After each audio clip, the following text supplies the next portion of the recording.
Welcome and thank you for joining us today for Truro Town Council's Committee of the Whole for Thursday, July 17th, 2025. I'd like to begin with a land acknowledgement. I, Kathy J. Henton, Mayor for the Town of Truro, acknowledge we are Mi'kma'ki, the ancestral traditional lands of the Mi'kmaq people. We acknowledge the peace and friendship treaties and recognize we are all treaty people. We recognize African Nova Scotians are a distinct people whose histories, legacies, and contributions have enriched the part of Mi'kma'ki, known as Nova Scotia, for over 400 years. We recognize the Acadians who lived in harmony with the Mi'kmaq, whose communities across the province are a living testament to the fortitude of their ancestors who survived the Grand Arrangement. Today, as both Indigenous and non-Indigenous people, we commit to seek harmonious and mutually beneficial relationships. We give thanks to the elders and knowledge keepers. Welcome. The Council, our first item on the agenda is the approval of today's agenda for July 17th, 2025. I would call for a motion to approve the agenda. Don't everyone raise your hand at once. Councillor Graham, seconder. Councillor Deputy Mayor. Any discussion about the agenda for today? All in favor, please say aye.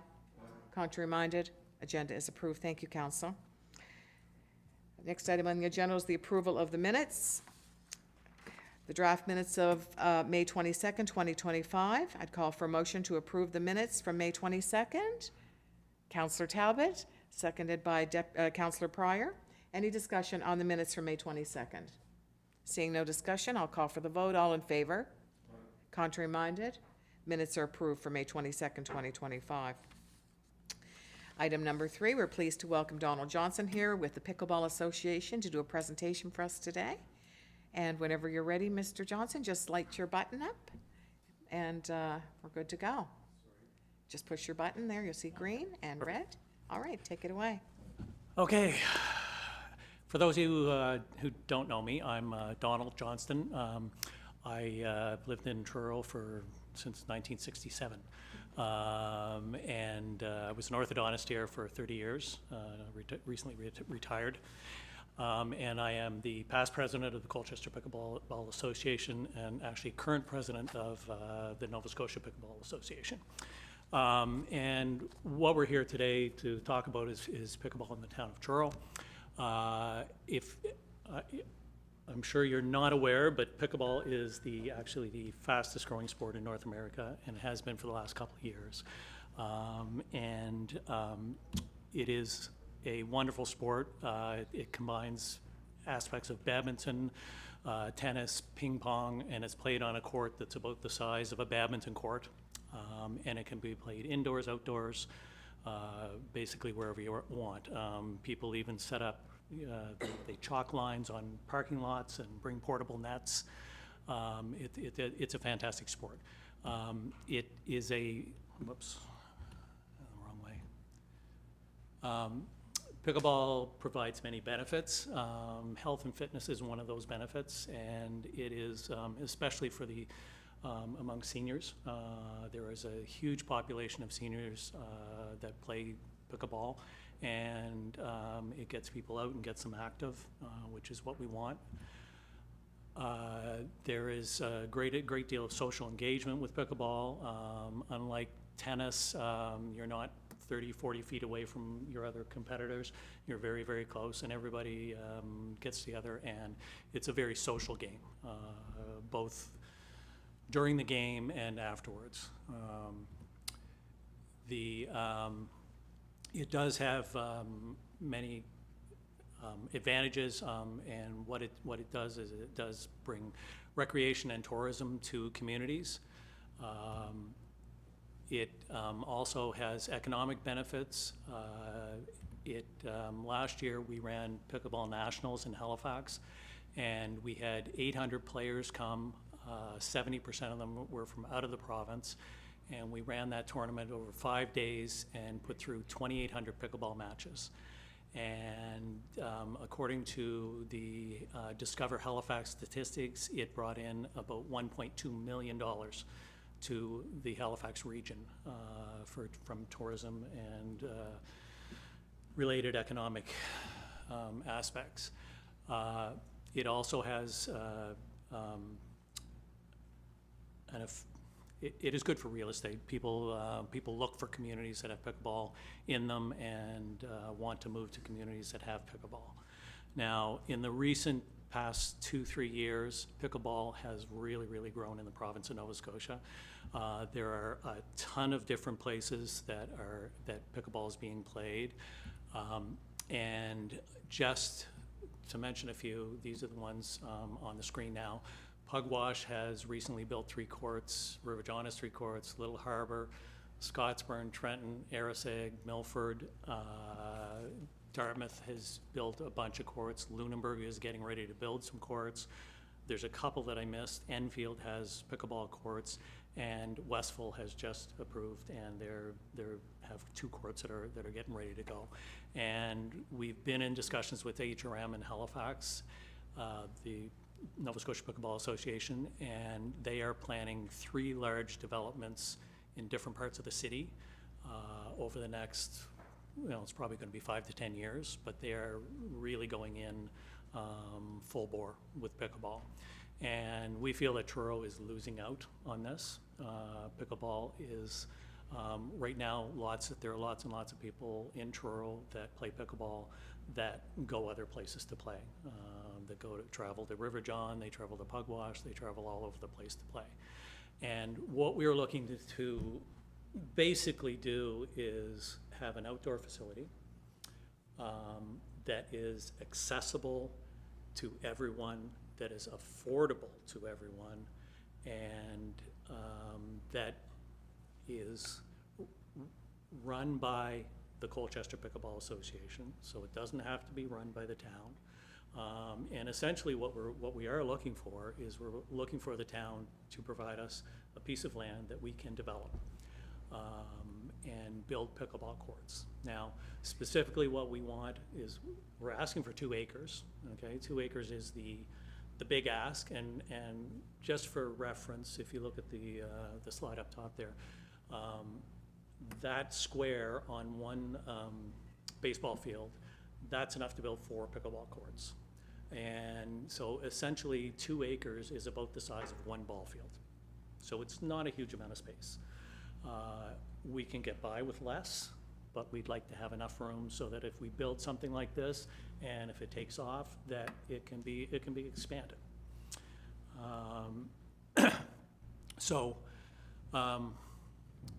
What the requirements are is we have to have access to utilities, okay? Because obviously you're going to build something like this, you're going to want to have washrooms and water and all the facilities for people. It shouldn't be on a floodplain. And one of the really important things with pickleball is you don't want it near any residential developments. There's cases in Vancouver where they built these courts and they were too close to communities and they had to shut them down. And just recently in Halifax, there's a place called Castle Hill where they converted a tennis court into 4 pickleball courts, and it got shut down. And we were actually, Pickleball Nova Scotia was consulted on that, and we agreed 100% that they should never have done it in the first place, put them there because they were so close to houses. So it's really important that we have a place that these courts can be placed where they're not going to interfere with people's daily lives. Now, what we're looking at is raising money for this. We're not expecting the town to come up with the money to do this. Although, I mean, you guys have spent a lot of money on recreational facilities in the last little bit. I mean, the revamping of the tack grounds and moving the ball fields and all that stuff. The entry point for pickleball courts is way lower than that. The pickleball courts in River John, they built 3 courts there. I believe the cost was less than $200,000. And that included shade shelters, washrooms, lights, the whole gamut. Obviously, you're not going to start off that way. You just want the courts, and if you have enough demand, then you would expand it and add other things to it.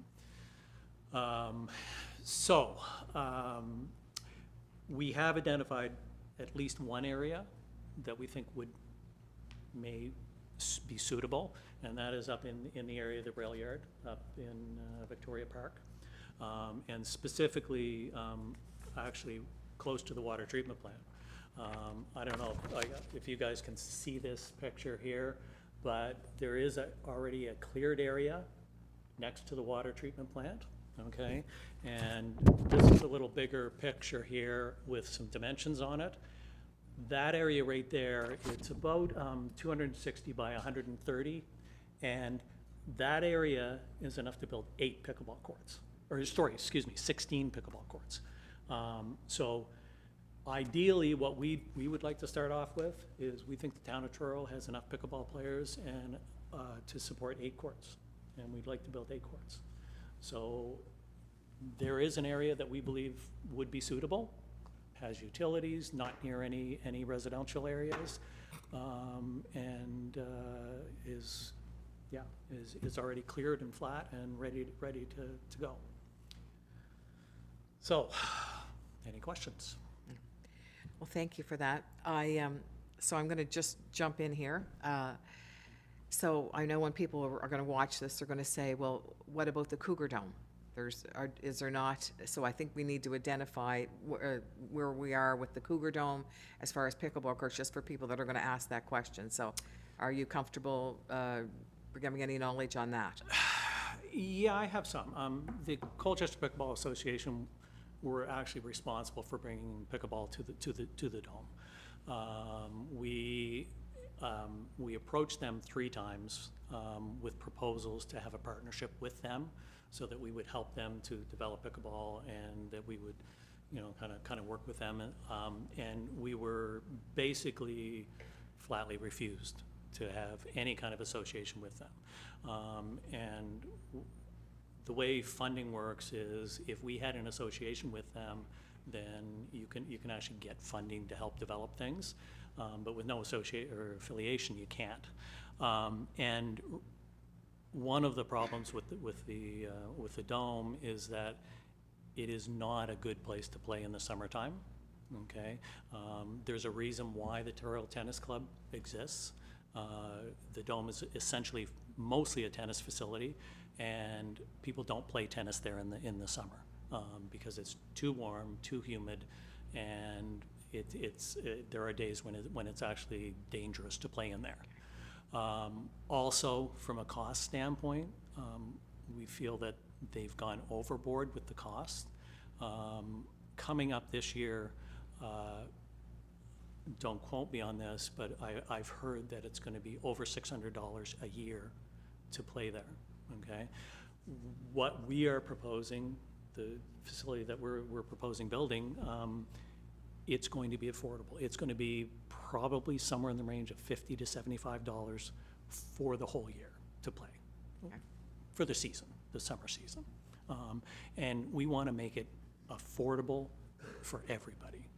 That's a big goal. There are a lot of seniors out there that play pickleball, and they just can't afford to be members at the Dome. And right now, there's a lot of people from Truro that are going to Enfield, to Milford, traveling around to play because it's not affordable. Yeah. I do know it's the fastest growing sport, and when I see the revenue generated by pickleball coming into communities, as mayor, I love that. So to generate income. So you're basically telling this council that if there was land to be available for Yeah. that because you can't apply for funding until you get No, land, correct? that we And then you cannot can apply for grants, then you'd build the courts yourself. Yes. But of course, yeah. Okay, I'm going to open it up for questions. I see the lights on, and Councillor Talbot, you're in first. Yes, thank you, Donald, for the presentation. I too am aware of the popularity of the sport. Had a number of conversations with Ralph Bryan before he Yeah. moved to Halifax, and he was very interested.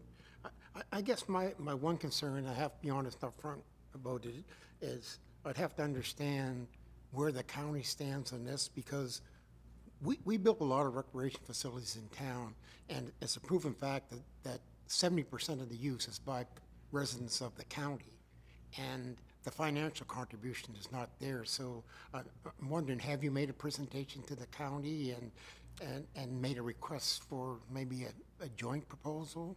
So we've had multiple conversations with Craig Burgess, and they're on board with it. They have offered us land way out in Salmon River. I think there's an old school site there or something. You know, it really, we want something that is in town or very close to town. We did do a presentation at the village as well, but neither of them have come forward with any sort of reasonable solutions. Part of that is we're really not looking for money. I mean, we're looking for land. And we want an arrangement very similar to what you have with the Truro Tennis Club. I mean, they're leasing, or they've got that land leased for $1 a year or something like that. And they're running their own facility. You guys don't do anything with that. And that's essentially what we're talking about. We're not talking about you guys having to administer it. It's something that we would take care of it and run it, and yeah. Okay, I still think there could be some type of joint contribution. I mean, if we were able to provide land, and that obviously would have to be a council decision, I'd like to see some type of contribution from the county, because I like the affordability aspect that you're putting forward. And I also realize there's a few other issues with the dome that might not make it the perfect place to be. So I guess I'll leave my comments at that for now. Thank you, Councillor. Deputy Mayor. Yeah, thank you, Dr. Johnson, for your presentation, and welcome. Yeah, you just have to clear a couple of things up for me, Sure. because you're talking about an outdoor facility, essentially. Yep. Right. So, you know, months of use, 5, I would think, at max, kind of idea. Yeah, Four, probably 5? closer to 6. I mean, it's 6? very similar to the golf season. Okay. So we typically have about 6 months here. Right. Yep. Right. Okay. Gets cooler, right? 6 months. Yeah. Yeah, generous 6 months. Yeah. Okay. So now you've got another 6 months. You've got a lot of people interested, a lot of people playing. And what are you going to do for the winter months? Because it is a great winter month sport as well. Indoor, but a great way, right? It's a year-round sport. So what about the other 6 months? I'm just trying to... We're going to send everybody to Florida. You can't do that now, though. There are lots of places to play indoors around. There is, There okay. are schools, and the AC has room. I mean, the dome is the obvious place. Right, to and put that's good for the winter. It really is. It's great for the winter. Okay. So you So know, I you're think not that- you're not looking for winter facilities at this point? Oh my gosh! If you want to build us a big building, yeah. No, I'm not suggesting that, but, you know, you seem to have enough courts for winter play. You'd like some courts for summer play. Yes, Okay. yes, and I mean, it's something that outdoor play is, I think everybody likes and enjoys outdoor play. The indoor Okay. play is fine, but it's nice to be out in the elements and outside and, you know, enjoying the fresh air. That's part of it. Yeah, well, thank you very much. I'm interested in it too. I think it's a good recreation, particularly as people get older, Yeah, because of the speed of the ball. I know it's quick, but It can yeah, It but can it's be. also can be moderate. yeah, and honestly, it's Yeah. it's for everybody. Yeah, exactly. It's I played it so- myself, but not extensively, but I played Yeah, it so I mean, just the learning curve is small, Yeah. right? So basically anybody, anybody that's not even athletic can get out and start playing. Yeah. Yeah. And it can be extremely competitive as well. Oh, yeah, oh, yeah. Thank you. Thank you, Deputy Mayor. Councillor Graham. I share Councillor Talbot's comments regarding the investment solely from the town. We do have a lot of recreation facilities here. But my question is more for Mr. Fox. I'm wondering about our bylaws and the ability to put down a ball field size concrete slab in Victoria Park. Is that even permissible?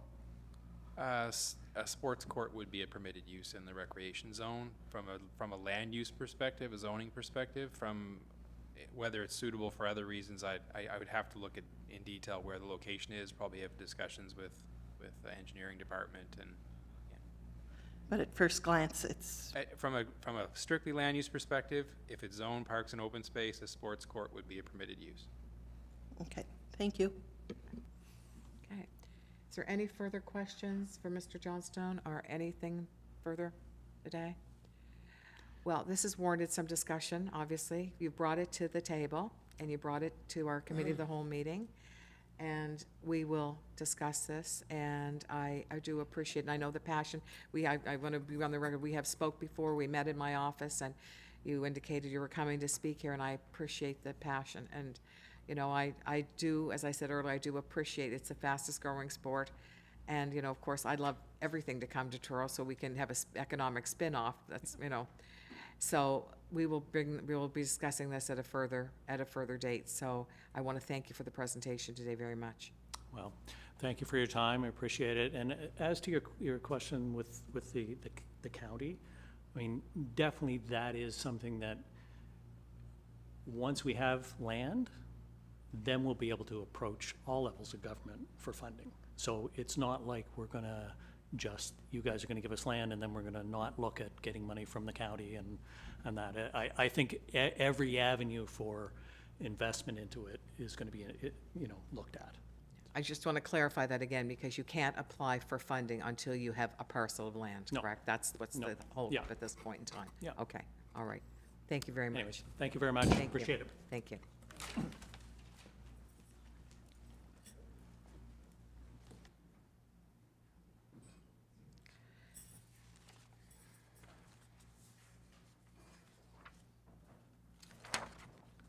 Okay, thank you very much.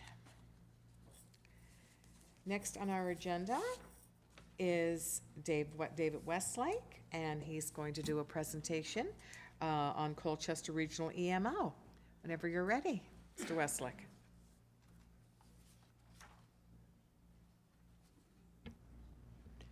I'd like to thank the mayor and council for the opportunity to have a little conversation about our regional emergency management organization. Colchester Regional Emergency Management Organization was formed in 2000.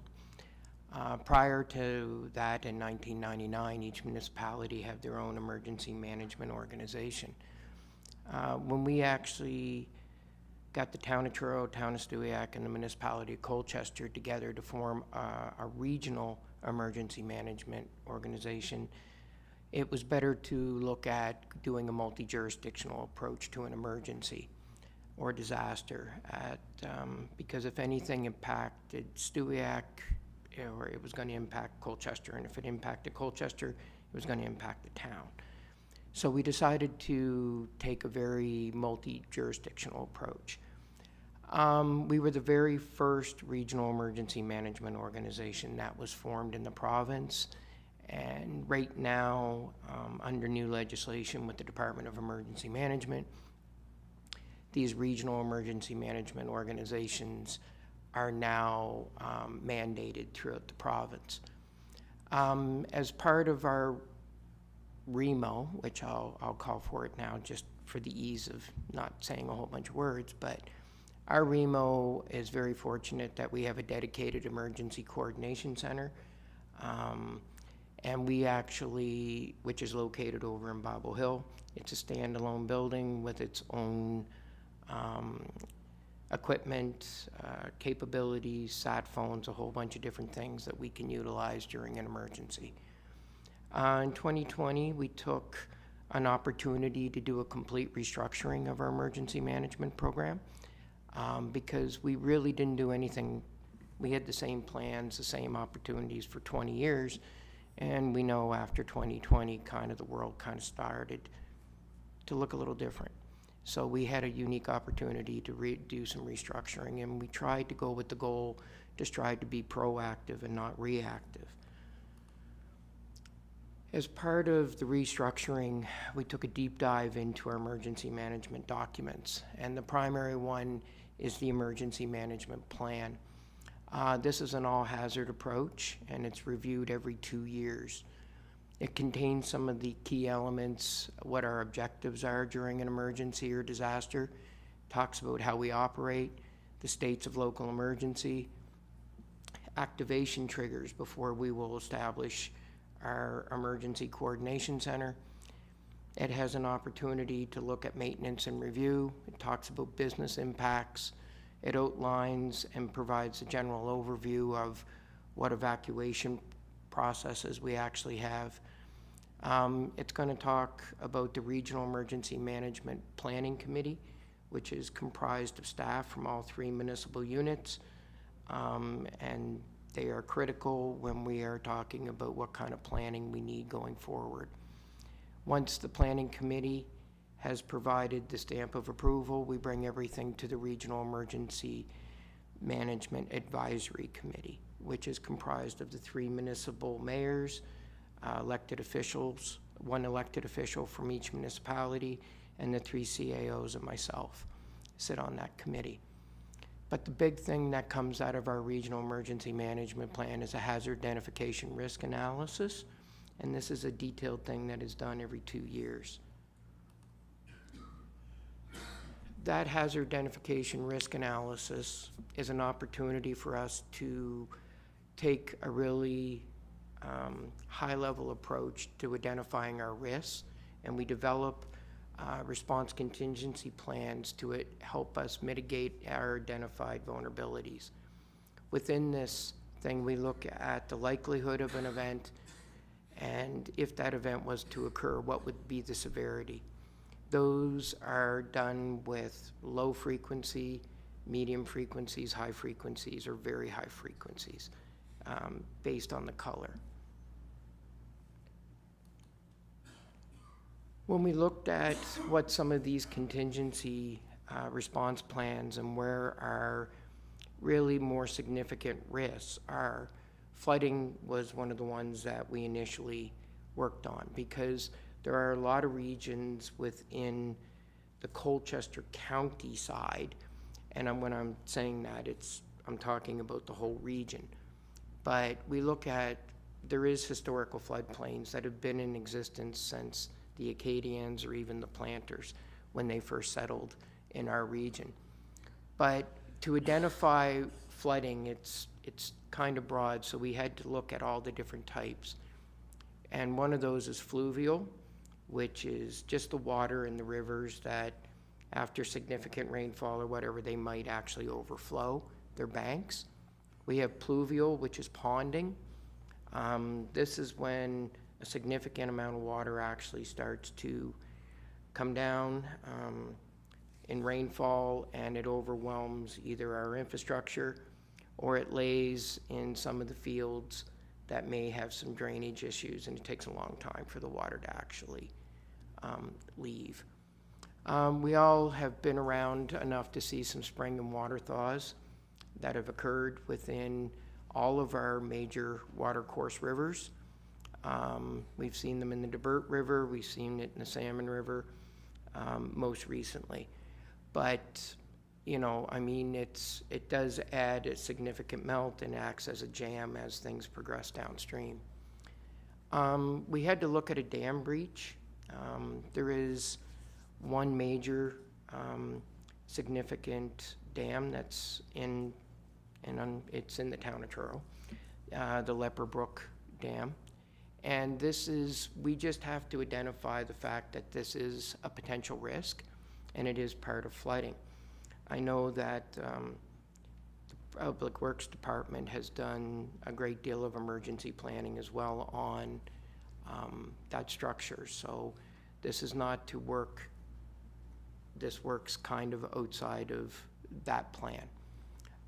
We know about how climate changes and different things is going to raise our basically all the water courses around, you know, our sea level and stuff could go up by over 1 meter by the end of this century. So storm surge is quite significant, as well as coastal flooding. And storm surge in 2019 with Hurricane Dorian and 2022 with Hurricane Fiona Parts along the Northumberland Strait actually lost between 20 and 30 feet of frontage because of storm surge erosion. So it is something that we have to be cognitive of as part of our planning. Wildfires, we know that they are very prevalent. They have broad effects. Not only do we potentially lose life, but they could impact a significant number of properties. They affect our carbon storage, the loss of biodiversity. They can bring air and water pollution because of health effects, soil erosion. And unfortunately, when those things all occur, it increases our vulnerability to more other types of natural disasters.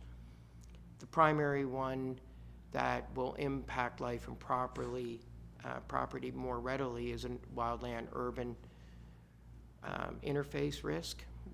Everybody likes to have a little bit of calm and peace around their properties with trees and everything else, but it is an inherent risk. To kind of qualify and identify these risks, we were looking at which areas actually throughout the entire region, over 3 municipalities, which would have the highest potential risk of loss of life, and trying to identify what's the best evacuation routes should a fire actually start in those regions. The top fire there, the Belmont fire, we actually, I believe that fire was in late June. They had to evacuate 8 homes out there, and most recently, as of May of this year, manganese mines, I was tasked out to evacuate a few homes along the old Pictou Road when there was a significant wildfire out there. Severe weather is no stranger to our region. Blizzards, hurricanes, tornadoes, ice storms, extreme heat and cold.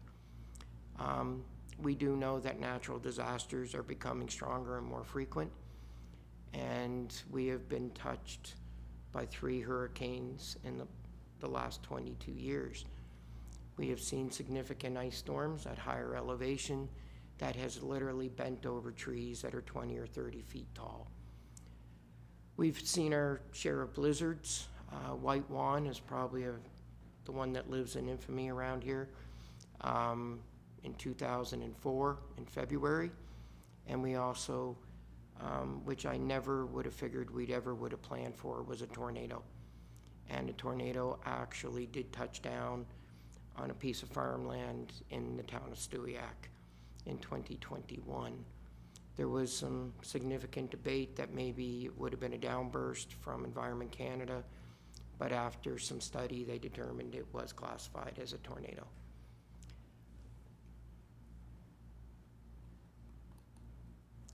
Man-made disasters don't go very far. Communication failures. In the past 5 years, we've had 2 where 911 was actually taken down. July of 2020, we actually lost some because of a switch, an infrastructure issue with a switch, and we lost it, unfortunately, during the pandemic. In July, we actually lost it because of a software update, and it took down provincial 911 for almost 2.5 hours. The other thing that we saw is our cellular infrastructure was overwhelmed in March of 2020 after COVID kind of temporarily shut down the world, but people were sent home, and we're not seeing landlines anymore. A lot more people are carrying cell phones as their primary form of communication, and they were actually getting busy signals when trying to call over the cellular network. Dangerous goods release. Every municipality has their version of an industrial park, which brings manufacturers, industry, those kind of things, and some of them do come with some risk.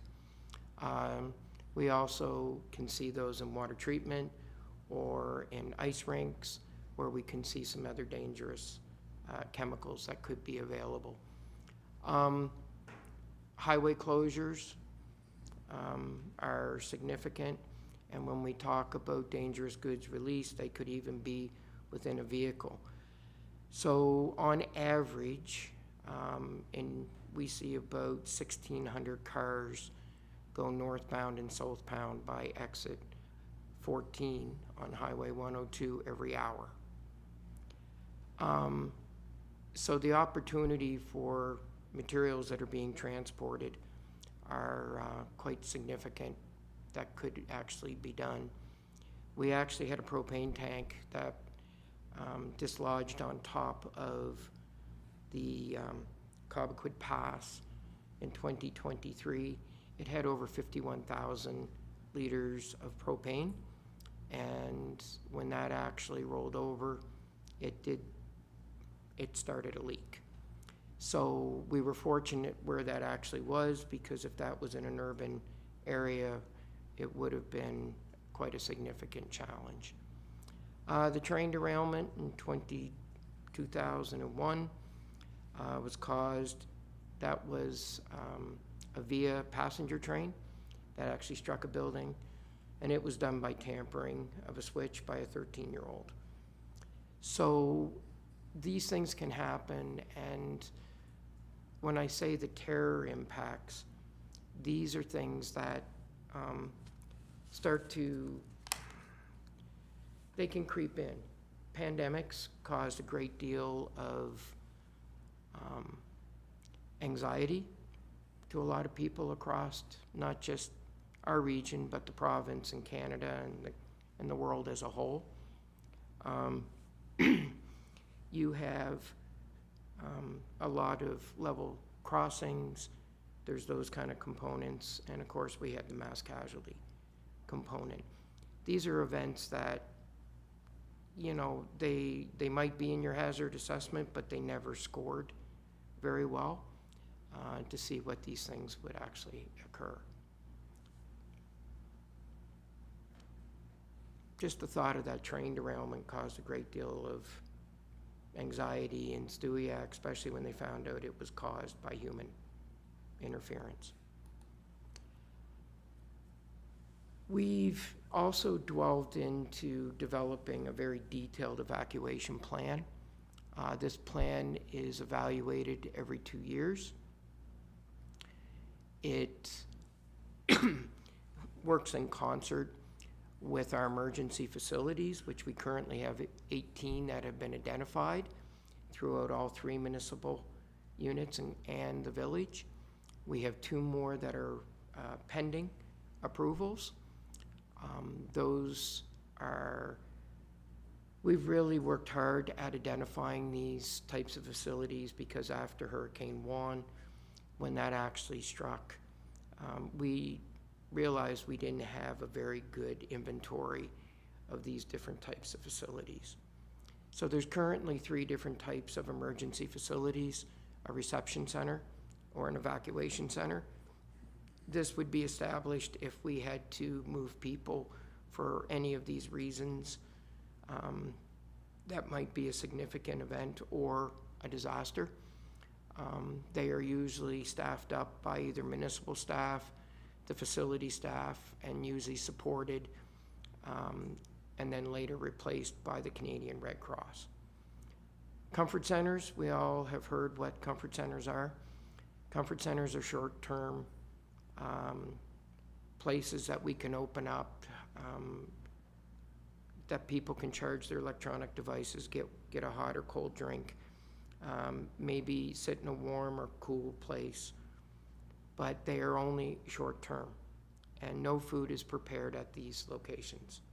So we try to use items of food that we would get from grocery stores or other professional approved kitchens.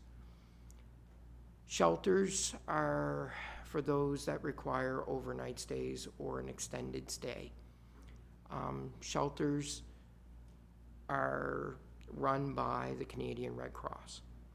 The Canadian Red Cross usually requires between 4 and 6 hours to establish a shelter. Shelters are based on when we know we have a need, not we might have a need, because it does take a lot of resources to set them up. And shelters, we only have one approved shelter that has gone through the Canadian Red Cross.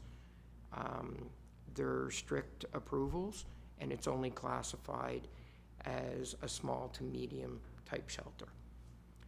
We are in the development of trying to determine some guidelines on the comfort centers, shelters, and reception centers, so that everybody has an understanding of what they are and the roles that they play.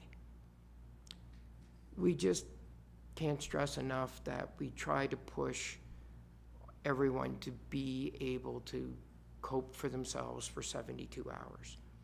The 72 hours is critical because after you have a significant event or disaster, you might not have the appropriate infrastructure to open up your roads. Roads could be washed away. Building might not survive and have a roof or any of those different things. So it takes us about 72 hours to be prepared to start to receive people who require those needs. So we really do push people to make sure that they know their risks, to build a plan and work on getting an emergency kit together. If there's any questions, I'll do my very best. Thank you very much, Mr. Westlake. I have huge respect for what you do, and I think all of us watching what's happening recently with the flooding in Texas know that we're all prisoners to weather at times, and we've certainly seen our share here, and with our climate situation, it's probably going to continue. We know that. I will say that Douglas Street Rec Center has been deemed as a comfort center. Hopefully we won't need it in the near future, but that has been deemed as one. I just want to look around and see if we have any questions. Councillor Graham, you're up. Just a quick one. I'm wondering about the relationship between your services, our police services, RCMP, and fire. How does that all get coordinated and work? My job is not to be a first out agency. My job is to assist the people that are in charge of operations, to help them if I have to coordinate, to get them more resources, to look after people if they need to move people out of harm's way, if I have to, also support in making sure that they have the necessary comforts that they're going to need if we're going to displace them. So my job is not protective services. My job is actually emergency management, which comes in and works. I know there's several people here in the room that I've worked with quite a bit during events or even a few things. The guys in the nice outfits can probably attest to that, but my job is to help them if they require support. So if I have to go find a whole bunch more barricades or those kind of things, or to help backfill if emergencies, there was actually a significant fire up in Oliver, which is just south of Tatamagouche, that had between 70 and 100 cord of hardwood actually catch fire, which spread into the neighboring woods, which did all those things. I think we had something like 5 or 6 different fire departments that were tasked just in Colchester County. That did not include Pictou or Cumberland. So if that would have kept going on, then I could have come up, or if it would have got into the woods, then it would have been my job to ensure that anybody that needs to be evacuated got out. And how many, are you all volunteers? Are you a volunteer? No, I am actually paid and cost shared by the 3 municipal units to do my job. Okay. So that grant that we had, No, sorry, no, it's not a grant. We actually have a line in the budget for emergency measures, and a portion of Mr. Westlake's salary is paid for by us, and we also pay a portion of the operation cost of the EOC, of the operations center. are you the only paid person there? Yes, I am. And how many volunteers are there? None. They're all municipal staff. They're all municipal staff. So just so if I could, Madam Mayor, as far as when the EOC stands up, so Mr. Westlake basically through the CAOs, he will provide advice or recommendations on when to stand up the EOC. So he was talking about the different stages. So at some point he may man the EOC. He'll be monitoring things going on. He'll be talking to the province if there's an evolving situation. And then we may bring some staff in, start some initial planning, and then at some point, we may make the decision, we inform the province, the EOC is open. At the point that we open the EOC, CAOs are all there, the fire chief, police chief, RCMP representation are there, so everybody's around the table to work through the planning for an event. Typically, depending on what the situation is, the chiefs may go off to do incident command if there's situations that require that, or be dealing with fire or police that may be deployed in dealing with barricades, evacuations, those types of things. So, but the EOC, as Mr. Westlake indicated, is there to coordinate things. We're not there to run the scenarios on the ground. That's being done by, could be Public Works, could be fire, police, or whatever on the ground. But if they need provincial resources, if they need other things to be shifted around, that's the role that the EOC would play. And also, we take responsibility for trying to do a lot of the public communications as well too, involving the councils where appropriate, but making sure that press releases are going out on a regular basis. There's good updates going on, coordinating in some cases with Nova Scotia Power or other agencies that are required, particularly with the province, to make sure things are working. So the whole thing, the C in EOC is coordination.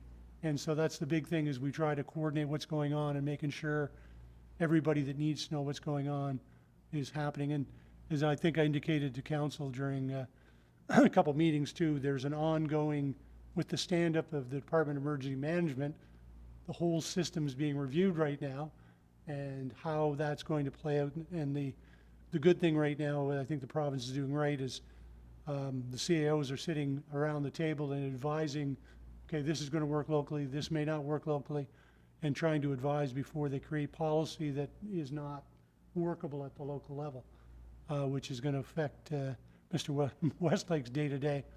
But the big thing, I think, Already has. well, it already has, I'm sure. The big change that we've seen probably over the last 5 to 6 years, driven by a lot of the events that we've seen, is the province is now pretty well running some sort of emergency management monitoring 24/7 now, which they never used to stand up. But now there's always somebody that's going to be monitoring what's going on, so that things can stand up quickly. And you'll see the province very quickly when fires, anything's going on, they will have a more active presence and start communicating at the local level more quickly. And I think that creates a better system. And and the Nova Scotia Guard is a good example of so you asked about volunteers. Nova Scotia Guard is likely the type of thing we would tap into should we need volunteers to support an event, and they Once they would we've have their role. exhausted our issues. Yeah, once we've Once exhausted. we've exhausted all of Yeah. our incredible volunteers and staff that has done this, to kind of augment what Mr. Dolter has said, it's still a municipal issue to run our emergencies here. We still have that. We consult a lot. I have a lot of reach-in with a lot of stakeholders to ensure that people get up-to-date weather forecasts, emergency communications, trying to garner whatever kind of information that we may require to establish a response that is going to bring back a sense of normalcy.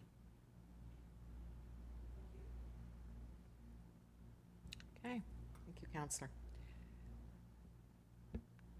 Deputy Mayor. Oh, thank you very much. My question has to do with, and perhaps the fire chief could chime in on this, because I'm just, as you're speaking, I'm just wondering about dangerous goods in the town, et cetera. There's the rolling stock of dangerous goods by CN, but there's also perhaps businesses with dangerous goods. And is that a provincial responsibility to inspect those sites and to make sure that they're in good order and safe? So if a company, for instance, had a particular chemical that was, dangerous or explosive, they obviously have to be permitted, I would think.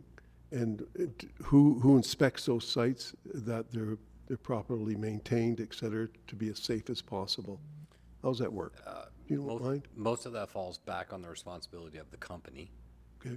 But they, just for instance, 6 months ago, we went up into the park with, I think it's, they've got the propane on site, Wilson's. Right. And went through their emergency planning and all that stuff with them so that we can be up on things that they have in place in case of emergency, sorry. But it is their responsibility to meet the standards. Okay. On the hazmat side, we also have a hazmat team that is funded through the province. In the event there is a large event, that we could call on them also. I see. And if I can just add to what Mr. Westlake, what Dave is talking about here, just so everybody understands, we are all part of this pre-planning. Dave doesn't sit alone and make these pre-plans up and then we come in wondering what they are. So Dave keeps us all involved in what's going on, and we have exercises that we sit down and do on an annual basis to keep our standards and all this stuff up to par as to what we're going to do in case of emergency. Okay. So just so you guys all know, it's not for Dave just doing it all in the back room. He's the one that keeps us in line and keeps us ensuring that we're keeping updated on everything, and we all sit down as a group. Actually, pretty well all of us that are sitting here are sitting in that room discussing these plans and going through exercises to ensure that we're ready when something unfortunately does happen. So we all are part of it beforehand also. Yeah, and the fire chief also access, because you were talking about CN, the fire chief also has access to a database that lets him know what's in every container car that would go through Truro. So if we were to have a derailment, he could immediately know what's in that car, whether or not we need to be concerned, and then he can respond accordingly and bring in the resources in conjunction with the province and Mr. Westlake to make sure that, we're prepared to keep the community safe. So we know pretty well. So, in a case where we decide to immediately evacuate, that's because we know something's in a rail car that could cause an issue. So that's the type of things that we have visibility into. And Dave's in the EMO can provide us with a lot of information that information and resources that I may not have, or the police chief or Public Works would have on hand at that point in time. Right. So a simple phone call to Dave, and then he can activate a plan, open up the plan. The plan has all those resources in there for us too. So it's a really good system that allows us to be more prepared for a disaster when and if it happens. You can't be over-prepared for these sort of things. So thank you very much, Mr. Westlake. Thank you, Deputy. Councillor Talbot? Yes, thank you, Ms. Westlake. I'm aware of how critical the work you do is. I sat around that table as a counselor.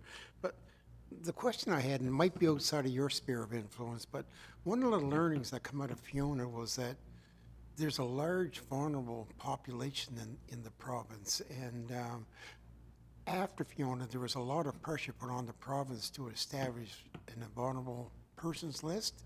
And I don't know if you've had any involvement in that, but I don't know where that stands. Are you up to speed on that?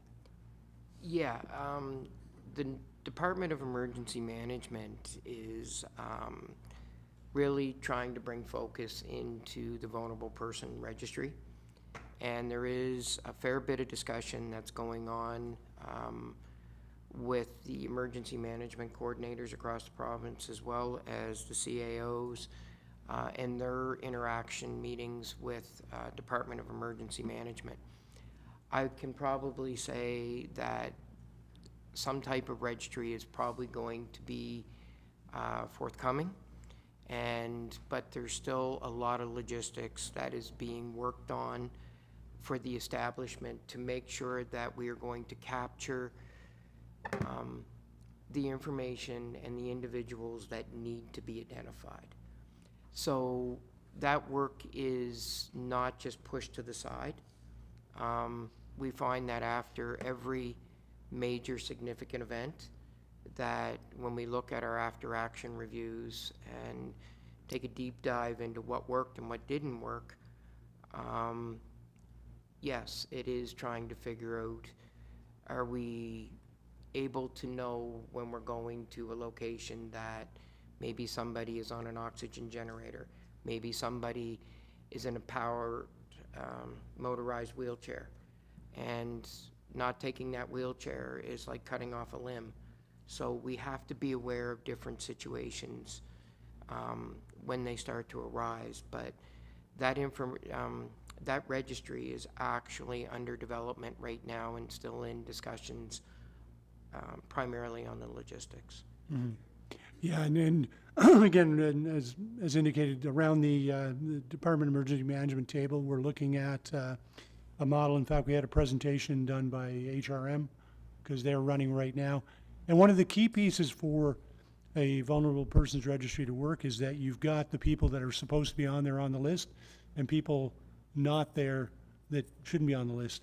And to give you an example, vulnerable persons registry in Halifax with a population about 500,000 has 300 people on it, right? So it's very highly vetted, because at the end of the day, if you do have something, you know, it needs to be only people that absolutely have to be there.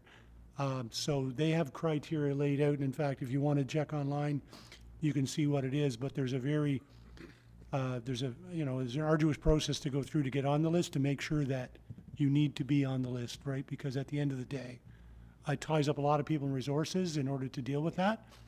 And they do want to create, the province is very concerned about creating a provincial standard so that if you're on the list, you be on the list if you're in Truro or if you're in Halifax, and everybody's being treated with the same measures and the same, the same criteria. So it's a work in progress, but they do want to get it addressed fairly quickly because, as you say, when we have a major event like a Fiona, it always comes up, and there are people that are subject to big concern because they're all by themselves and they have no other resources. Thank you. If I may, Madam Mayor, just one more comment. In the very near future, there will be a mayor and elected officials training course that will be arranged, and it would be beneficial for all elected officials to attend these. We cover a lot of variety of topics, but it will kind of semi-outline the roles and responsibilities of the elected officials. We enjoyed our last session with you, for sure. We're about to adjourn, but after we adjourn, just please stay put, because I just wanted to say something here. Your work is well known, and today, after we adjourn, I will get a picture with you, but we want to present a certificate to you on behalf of the Truro Town Council.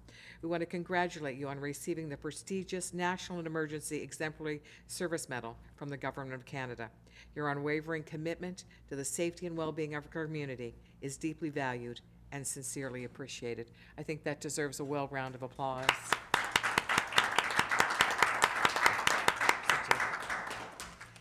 So this now brings us to the end of our Committee of the Whole meeting for July the 17th, 2025. I want to thank you for all your input today, for everyone who is watching us, to Mr. Johnson who spoke, and of course to our very talented and dedicated Dave Westlake. Our next Committee of the Whole meeting is going to be Thursday, September the 18th at 4 p.m. Please remember to be kind to each other and be kind to our town. The Committee of the Whole meeting for July 17th, 2025 is now adjourned at 4:59 p.m. Thank you, everyone.